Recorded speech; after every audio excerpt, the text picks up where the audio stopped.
this is pretty ready. Okay, so when I touch this, it's not sticking anymore. So what I need to do now is I'm going to do the second coat, but I need to make sure that this is warm, because gelatin, I don't know, if you ever notice when gelatin cools, it gets really cold when it starts to dry. And if this is only lukewarm, it hits this cold part, it's going to gum up really fast. So I want it to have as much time as possible to swirl it around, give it a proper coat. So warm this up again, another 4 or 5 seconds.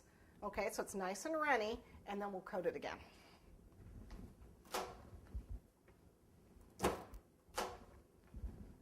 right. See, I've still got a little bit of purple floating around in there. Okay. Okay. That's nice and warm. Again, I'm going to pour it in. And this is plenty to do 2 shoes. Now, if I were doing that big shoe, this would be just enough to do one big shoe, one of the big guys. Okay, again, you want to work fairly fast.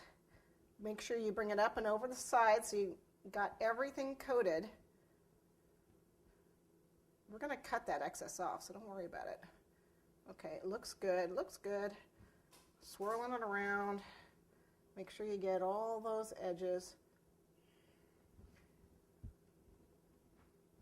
I'm just going to dump it out here.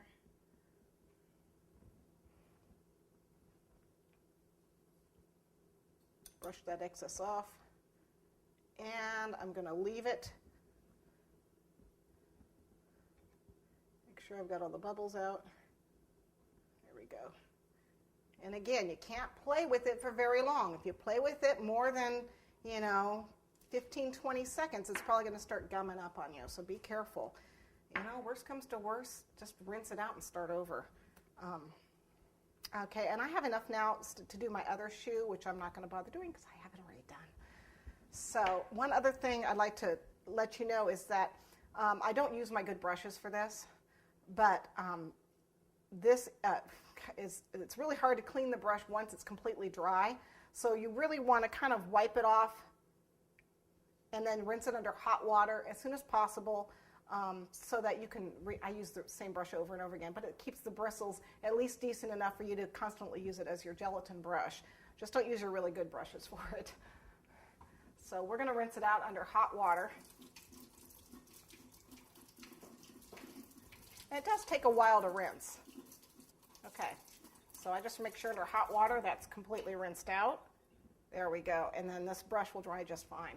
I can reuse it. Just don't use your good ones. Okay, I need to dry my hands off because now I'm going to take this out.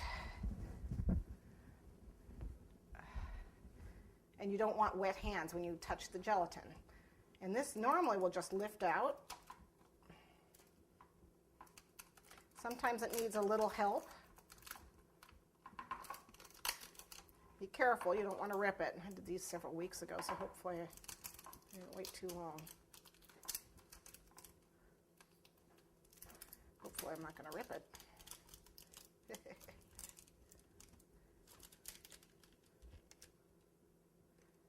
Because if I rip it, I'm kind of...